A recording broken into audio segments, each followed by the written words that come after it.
Hello and welcome to Aviation Institute, and I welcome you all to our YouTube channel. So, like every day, we are again here with daily dose of vocabulary based on the Hindu editorials. रोज की तरह हम फिर से आ गए हैं 10 नए vocabulary words लेकर आज के लिए फ्रेश vocabulary words जो कि बेस्ड हैं द हिंदू एडिटोरियल्स के ऊपर। तो मैं सबके लिए ये बता दूं कि जो लोग इस सेशन को रेगुलरली फॉलो कर रहे हैं उन लोगों के लिए मैं ये बता दूं कि ये सेशन सबके लिए बहुत ज़्यादा लाभदायक है, बहुत ज़्यादा इम्पोर्टेंट है for any aspirant of government examination. Maybe you are preparing for banking, you are preparing for SSC, you are preparing for railways, you are preparing for WBCS, whatever you are preparing for, vocabularies is a must. Vocabulary is a must and you should do vocabularies if you are preparing for your any central level examination, any state level examination. Vocabulary words are a must. Because सिर्फ vocabulary ही नहीं, देखिए vocabulary के साथ आपका कितना कुछ attached होता है। वोकेबुलरी के साथ वर्ड मीनिंग्स अटैच्ड होते हैं, सिनोनिम्स एंड एंटोनिम्स अटैच्ड होते हैं। वोकेबुलरी के साथ आपका ईडियम्स अटैच्ड होते हैं, idiomatic expression, idioms and phrases attached होते हैं, वन वर्ड सब्स्टिट्यूशन अटैच्ड होते हैं। तो वोकेबुलरी में आपका बहुत कुछ पड़ रहा है, ठीक है। तो वोकेबुलरी को आप स्किप नहीं कर सकते, you can not skip vocabulary. So vocabulary is very important from any exam point of view, any exam perspective, right? So today's session we will be starting today's session without any delay, और delay नहीं करके हम आज का session ज़रूर start करेंगे। लेकिन उससे पहले very good morning to you all, सबको मेरे तरफ से बहुत बहुत बहुत very good morning and I hope you all are fine and in good health. सब अच्छे होंगे, घर पे होंगे, सुरक्षित होंगे।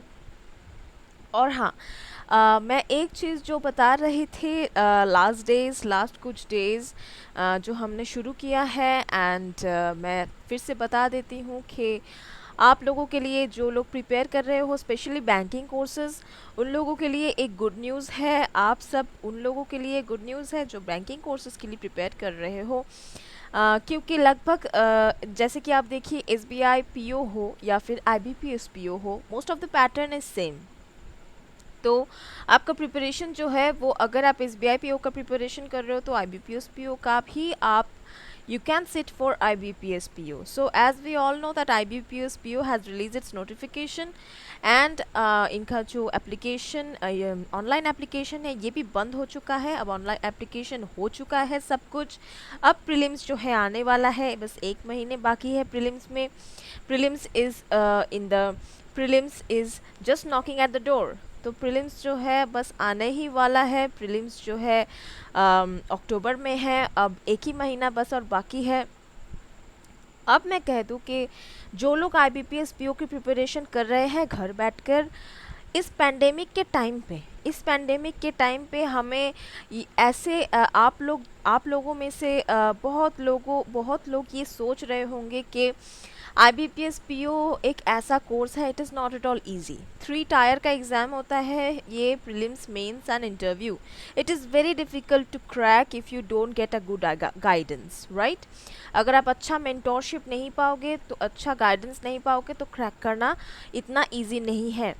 नाउ अगर आप लोग बहुत दिनों से ट्राई कर रहे हो, क्रैक नहीं हो पा रहा है, या फिर आप एक फ्रेशर हो, आप पहली बार दे रहे हो, और स्पेशली इस पेंडेमिक के टाइम पे जब आप ऑफलाइन क्लासेस नहीं जा पा रहे हो, you can not attend classes regularly, तो ऐसे वक्त पे ऑनलाइन स्टडीज़ ही हमारा एकमात्र उपाय है। अब ऑनलाइन स्टडीज़ के लिए हम लोग क्या ढूंढते हैं? ऑनलाइन स्टडीज़ के लिए हम लोग ढूंढते हैं सबसे पहली बात जो है proper guidance, okay, good mentors. Second जो चीज़ ढूंढते हैं वो है अपडेटेड स्टडी मटेरियल्स, रीसेंट जो लेटेस्ट पैटर्न है वो मेंटेन हो रहा है कि नहीं। नेक्स्ट हम लोग ढूंढते हैं कि ये पैकेज कितना है, मतलब कितने में मिल रहा है हम लोगों को इस पैंडेमिक के टाइम पे, ये पैकेज हम लोगों को कितने में मिल रहा है, ये बहुत बड़ी बात है। तो मैं आपको बता दूं कि इस पैंडेमिक के टाइम पे एविएशन इंस्टीट्यूट IBS PO का कोर्स लॉन्च कर रहा है, जो कि बहुत ही ज़्यादा पॉकेट फ्रेंडली कोर्स है, बजट फ्रेंडली कोर्स है। That is ₹999। अब मैं आपको एक गुड न्यूज़ दे दूं कि आपको, आपके लिए जो लोग मुझे रेगुलरली फॉलो करते हैं, आपके लिए मैं एक चीज़ कर सकती हूँ कि आप में से जो लोग मुझे फॉलो करते हो, आप इस कूपन कोड का अप्लाई कर सकते हो जो कि है PD15। इस कूपन कोड को अप्लाई कर सकते हो। इस कूपन कोड को अप्लाई करने से आपको एक 15% का डिस्काउंट मिलेगा। You will get a flat 15% discount on this amount. ये जो पैकेज का कोर्स है, ये जो कोर्स फी है आपका, टोटल कोर्स फी, इसमें आपको एक 15% का डिस्काउंट मिल जाएगा। Now this is a crash course guys, this is going to be a 28 days course. Please visit our website, उसमें आपको डिटेल्ड इन्फॉर्मेशन मिल जाएगा। आप इस कूपन कोड को अप्लाई कर सकते हो, ये भी आप बता सकते हो। वेबसाइट में आपको सारे कॉन्टैक्ट डिटेल्स मिल जाएंगे। You can contact us and take this course today. Okay, so let us start the session. अब सेशन को स्टार्ट करने हम लोग, अगर आप रेगुलरली फॉलो करते हो तो मोटिवेशन से सेशन को हम लोग स्टार्ट करते हैं। तो आज भी मोटिवेशन से स्टार्ट करेंगे। आज का मोटिवेशन क्या है? आज का मोटिवेशन देख लेते हैं। आज का मोटिवेशन है, all of us do not have equal talent but all of us have an equal opportunity to develop our talents. तो इसका मतलब क्या है? इसका मतलब है हम सबके पास इक्वल टैलेंट तो नहीं हो सकता, ये हो ही नहीं सकता कि सबके पास इक्वल टैलेंट हो। सबके पास समान समान टैलेंट नहीं हो सकता। आपके पास कोई और टैलेंट है, मेरे पास कोई और टैलेंट है, किसी और के पास कोई और टैलेंट है, सब अपने अपने जगह पे टैलेंटेड है। But all of us have an equal opportunity to develop our talents. चाहे हमारे टैलेंट्स इक्वल ना हो सकते हैं कि हमारे टैलेंट्स डिफर करते हो, लेकिन हमारे पास एक चीज़ इक्वल है। भगवान ने सबको ये इक्वल दिया है, पावर ये इक्वल दिया है, किसी को अलग ज़्यादा या किसी को कम नहीं दिया। वो है अपॉर्चुनिटी। अपॉर्चुनिटी हम सबके पास इक्वल है। आपको जितना अपॉर्चुनिटी मिलेगा, मुझे भी उतना ही अपॉर्चुनिटी मिलेगा। आपके पास जितना टाइम है, मेरे पास भी उतना ही टाइम है। आपके पास अगर कल, आपकी लाइफ में अगर कल आएगा, मेरे लाइफ में भी कल आएगा। ऐसा नहीं है कि मेरे लाइफ में कल नहीं आएगा, आपके लाइफ में भी आएगा, मेरे लाइफ में भी आएगा। So we have equal opportunities to develop our talents. आपके पास जो टैलेंट है उसको डेवलप करने के लिए आपको अपॉर्चुनिटी मिलेगा, मेरे पास जो टैलेंट है उसको डेवलप करने के लिए मुझे अपॉर्चुनिटी मिलेगा। तो अपॉर्चुनिटी सबके पास इक्वल है, लेकिन टैलेंट चाहे इक्वल ना हो, टैलेंट इक्वल होने की ज़रूरत नहीं है। आपको अपना टैलेंट दिखाने के लिए अपॉर्चुनिटी मिलेगा, मुझे अपना टैलेंट दिखाने के लिए अपॉर्चुनिटी मिलेगा। तो ऐसा मत सोचिए कि उसके पास ये टैलेंट है, मेरे पास नहीं है। आपके पास शायद कुछ और टैलेंट हो। सो develop your self, council your self. अपने आप को समझिए, अपने आप का टैलेंट, अपने अंदर का टैलेंट को समझने की कोशिश कीजिए। अपने आप को समझिए, दुखी मत होइए, डिप्रेस मत होइए किसी और को सक्सेसफुल देखकर या किसी और का टैलेंट देखकर। उसके पास वो टैलेंट है, उसने उस टैलेंट को डिस्कवर किया है, उसने अपने अंदर जो टैलेंट है उस चीज़ को उसने समझा है कि हाँ मेरे पास ये टैलेंट है, मैं इसको यूज़ कर सकता हूँ। आप भी समझिए आपके अंदर क्या टैलेंट है, तो आप भी उसको यूज़ कर सकते हैं, आप भी उसको शार्प कर सकते हैं, आप भी सक्सेसफुल हो सकते हैं। Okay, so this is the motivation for today guys. Let us see what is our first vocabulary word. हमारा आज का पहला वोकैबुलरी वर्ड है push. Okay, so the pronunciation is not push, it's push. Okay, P-U-T-S-C-H, P-U-T-S-C-H, it's a noun. So let's say push, it's a noun जिसका हिंदी का meaning होता है क्रांति। इंग्लिश में कह सकते हैं a violent attempt to overthrow a government। तो ऐसा एक अटेम्प्ट, एक वायलेंट अटेम्प्ट गवर्नमेंट को ओवरथ्रो करने का। ओके, सिनोनिम इसके हो सकते हैं ग्रुप एक्शन या फिर टेक ओवर। एंटोनिम्स हो सकते हैं सेग्रीगेशन या फिर कोऑपरेशन। सेंटेंस में इस वर्ड को कैसे अप्लाई करें? It was also another push, another military push, very violent. तो ये एक और पुश था, एक और मिलिट्री पुश था, बहुत ही ज़्यादा वायलेंट था। Okay, what is our next word?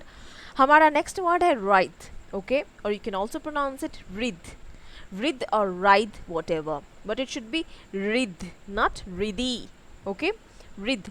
So what it is a verb, rid is a verb जिसका meaning आप कह सकते हैं उमेटना, right? उमेटना, make continual twisting. So what is the meaning of this? Make continual twisting मतलब बहुत ज़्यादा continuously किसी चीज़ को लेकर twist करना। ओके, इसके सिनोनिम्स हो सकते हैं वर्म या फिर मूव, एंटोनिम्स हो सकते हैं अनट्विस्ट या फिर राइड। सेंटेंस में इसको कैसे अप्लाई करें, दे आर बॉर्न आर्टिस्ट, तो ये लोग बॉर्न आर्टिस्ट है, मतलब जन्म से ही आर्टिस्ट है ये लोग। डांसर्स हु रिद रिदमिकली, तो डांसर्स जो मूव करते हैं रिदमिकली, मतलब रिदम के साथ साथ अपने बॉडी को मूव करते हैं, they are called dancers and they are born artists.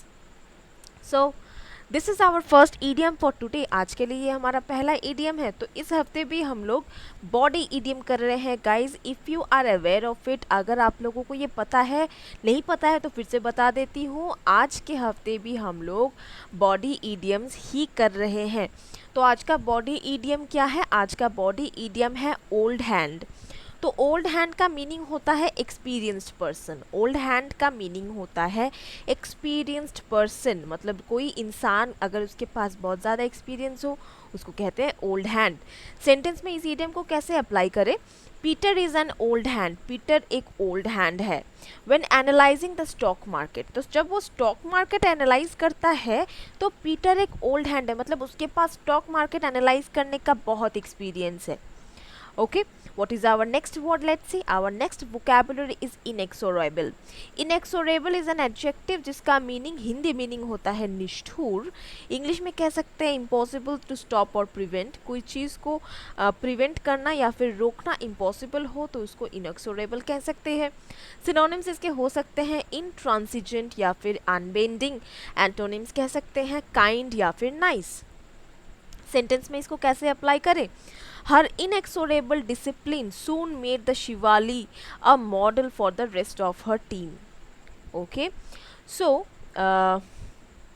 yeah, तो उसके मतलब एक लड़की थी शिवाली, उसके इनएक्सोरेबल डिसिप्लिन मतलब उसके अनस्टॉपेबल डिसिप्लिन ने, मतलब उसके पास वो एक डिसिप्लिन फॉलो करती थी, उसको बिल्कुल रोका नहीं जा सकता था, उसके पास इतना एंथुसियाज्म था, वो इतनी डेडिकेटेड थी, तो उसके इनएक्सोरेबल डिसिप्लिन ने उसको एक मॉडल बना दिया बाकी टीम के लिए। Okay, so she was the role model of her team. चलिए नेक्स्ट वर्ड क्या है देख लेते हैं। नेक्स्ट वर्ड है गार्नर। तो ये एक वर्ब है जिसका मीनिंग होता है संग्रह, राइट। इसको इंग्लिश में कह सकते हैं गैदर और collect. Okay, something specially information और अप्रूवल। सिनोनिम्स इसके हो सकते हैं गैदर, कलेक्ट, एक्यूमुलेट, अमास, असेंबल, ये सारे हो सकते हैं इसके सिनोनिम्स। एंटोनिम्स इसके हो सकते हैं डिस्पर्स, डिस्ट्रीब्यूट। ओके, सेंटेंस में इसको कैसे अप्लाई करें, the church members are trying to garner enough funds to purchase the pastor a new house. Okay, तो चर्च मेंबर्स बहुत ज़्यादा कोशिश कर रहे हैं, ट्राइंग टू गार्नर मतलब ट्राइंग टू, वो लोग गैदर करने की कोशिश कर रहे हैं इतना ज़्यादा फंड्स ताकि वो लोग पास्टर एक न्यू हाउस को परचेज कर सके, मतलब खरीद सके। नेक्स्ट वर्ड है ट्रैमल।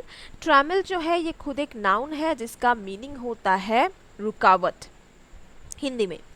इंग्लिश में कह सकते हैं रेस्ट्रिक्शंस और impediments to freedom of action. Freedom of action की तरफ कोई रेस्ट्रिक्शन आ जाने का मीनिंग होता है ट्रैमल। सिनोनिम्स इसके हो सकते हैं restraint, constraint, curb, check and impediment. Antonyms हो सकते हैं help and assistance. Okay, so how to use it in a sentence? Let's see. Protesters refused to let anyone trammel their First Amendment rights and pushed for freedom and equality for all.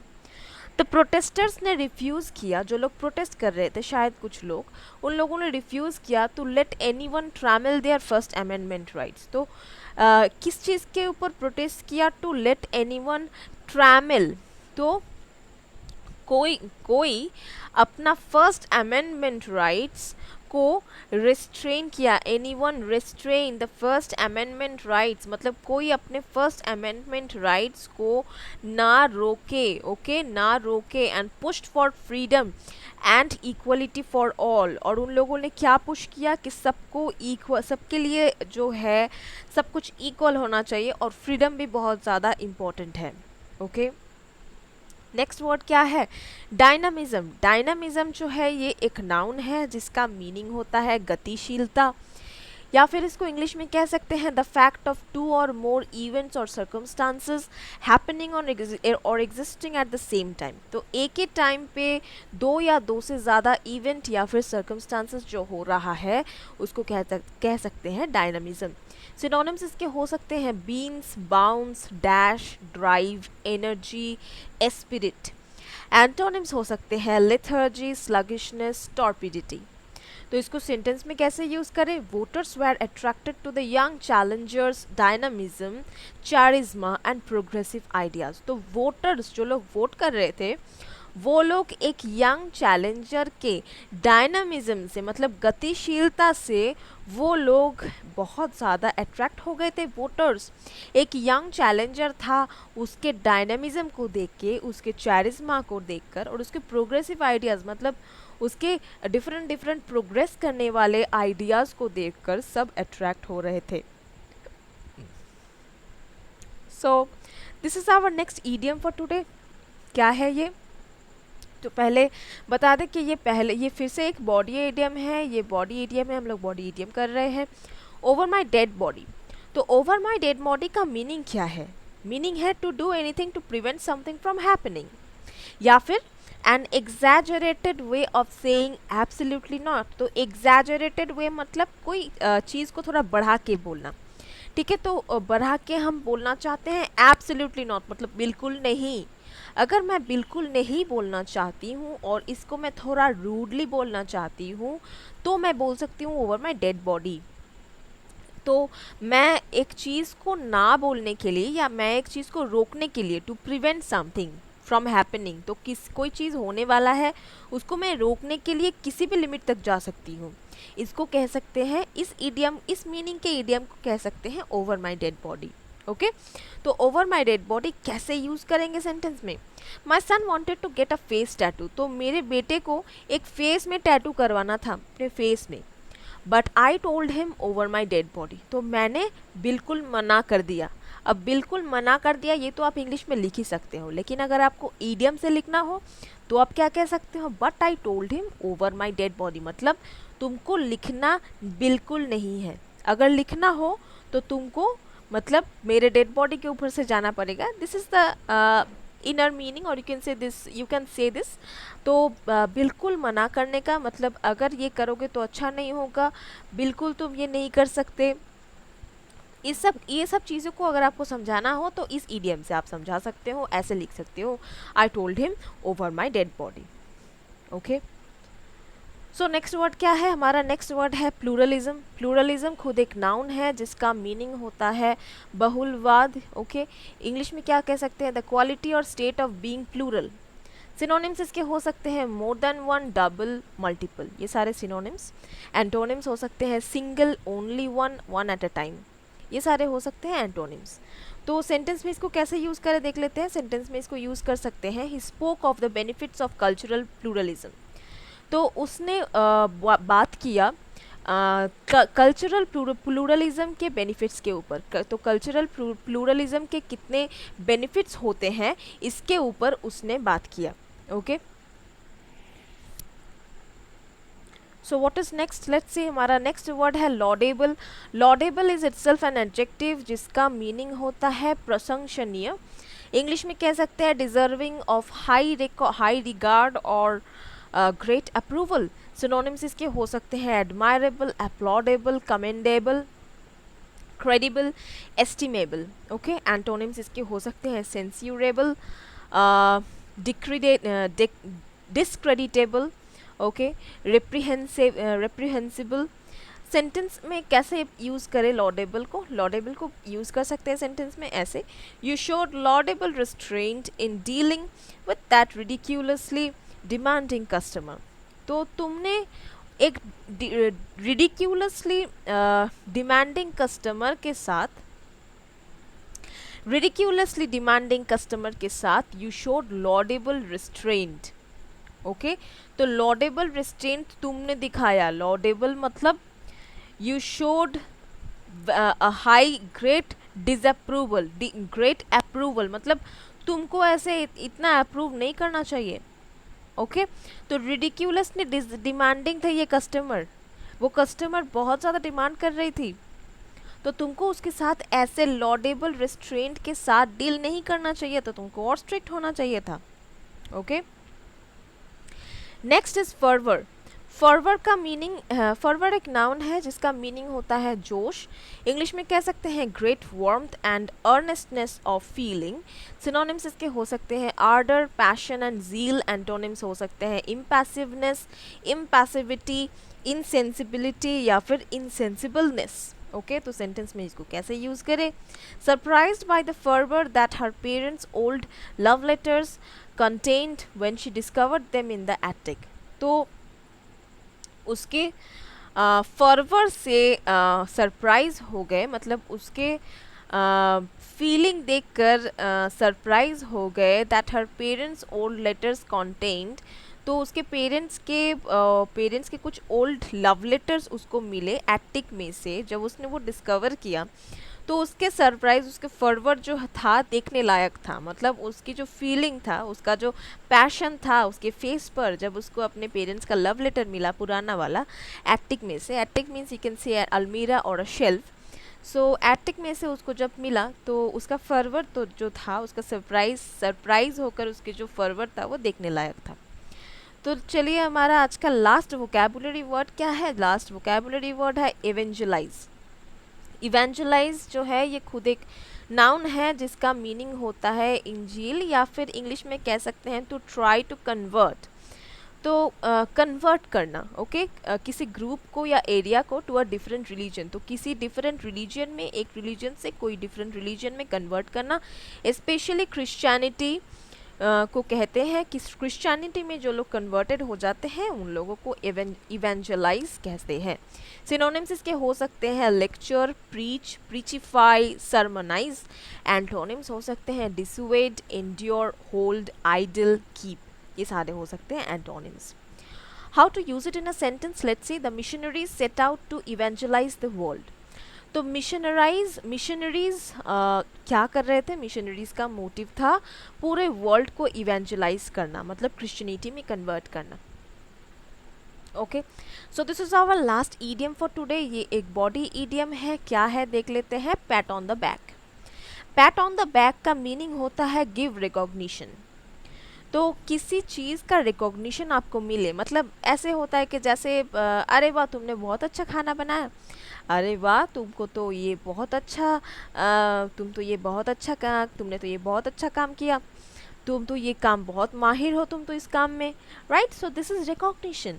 तो अगर कोई आपके अच्छे काम के लिए या फिर आपके काम का आपको सराहते हैं, आपके काम को अगर अच्छा बोलते हैं, दैट इज़ कॉल्ड रिकॉग्निशन। आपके काम का आपको रिकॉग्निशन मिला तब, राइट। सो सेंटेंस में इस ईडियम को कैसे यूज़ करें? सेंटेंस में इस ईडियम को आप ऐसे यूज़ कर सकते हो, ऐसे लिख सकते हो, you deserve a PAT on the back for fixing the furnace. तो तुमने फर्नेस फिक्स किया, मतलब फर्नेस में थोड़ा गड़बड़ी हो गया था शायद, तो फर्नेस को तुमने ठीक कर दिया। इसके वजह से इस काम के वजह से तुम डिज़र्व करते हो पैट ऑन द बैक, मतलब तुम डिज़र्व करते हो रिकॉग्निशन, तुम डिज़र्व करते हो इस काम के लिए सराहना, ठीक है। तो तुमको इस काम के लिए सराहा जाना चाहिए। You deserve A PAT on the back. Okay, so you deserve A PAT on the back for fixing the furnace, right. या सो was all about today's vocabulary session, guys. इतना ही था. So we did 10 vocabularies. I hope you liked the video. Again, let me tell you that you can go to our website. IBPS PO crash course has been launched. तो आपको अगर कोई banking का course लेना है या फिर कोई आपको जो IBPS PO का कोर्स लॉन्च किया गया है 28 डेज का crash course, it is very very very important. It is very necessary for you all guys. इस टाइम पे जब आप घर से प्रिपरेशन कर रहे हो तो IBPS PO का आप कोर्स ज़रूर लीजिए. IBPS PO का कोर्स जो है वो 999 रुपीज़ का है. इसमें आपको PD15 लिखने से 15% का फ्लैट डिस्काउंट मिल जाएगा. तो इससे ज़्यादा अच्छी बात क्या हो सकता है. जिन लोगों ने एप्लीकेशन फॉर्म को फिल किया है उन लोगों ने लगभग 850 रुपीज़ तक जाकर 850 rupees, if I am not wrong, यही होता है एप्लीकेशन फ़ी जनरल कैंडिडेट्स के लिए. तो जनरल कैंडिडेट्स ने जो लोग 850 रुपीज़ का फॉर्म फिलअप किया है, एप्लीकेशन फ़ी भरा है, एकदम बिल्कुल उसी प्राइस पे आपको ये कोर्स जो है मिल रहा है, पूरा कोर्स IBPS PO का. So you should take this and take the opportunity of studying with the best mentors, and you will also get latest pattern, latest PDF notes, latest everything. Okay, आप हमारे इस YouTube channel में भी, you can go in this YouTube channel only, you can see a video जो कि इसी IBPS PO के crash course के ऊपर है, and you will get different kinds of videos. जो कोर्स हमारे यहाँ पे चल रहा है वैसे वीडियोस भी आपको मिल जाएंगे. Okay guys, so this was all for today. Meet you next day tomorrow. Thank you.